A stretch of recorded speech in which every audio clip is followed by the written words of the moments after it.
Hi, it's Michael, and today we have an interesting question from Francis de Boer from South Africa. He asked me, what is now the difference between the floating and the tensioned models? It's about the way we construct it. That's the most important part. The two families have a different way of constructing them. The first one is the floating family.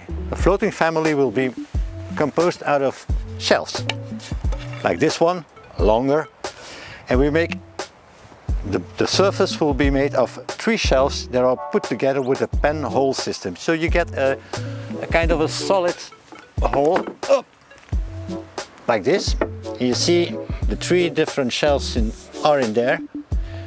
Counterwise, because otherwise they warp, we use pen hole system to keep them together. There's no glue involved because that won't hold. The second model, and we got a model here, a demonstration over here, is made out of beams, and in between those beams are rubber joints. They go all the way down and they make a solid block. So we have tension bars here, 7 in total, by which we can tension the board together when it starts to work and work with the elements of your region. So biggest difference between the two is the tension boards are more solid. They need less maintenance, but they're also stiffer. They have less spring.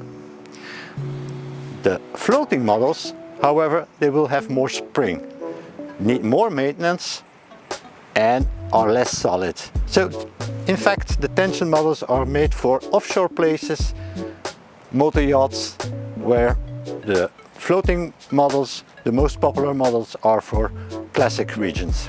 I hope this answers your question, Mr. de Boer. I'm not an influencer, I'm not a YouTuber, so I do appreciate your likes and your subscription, but for all, to make this channel grow, I need your comments.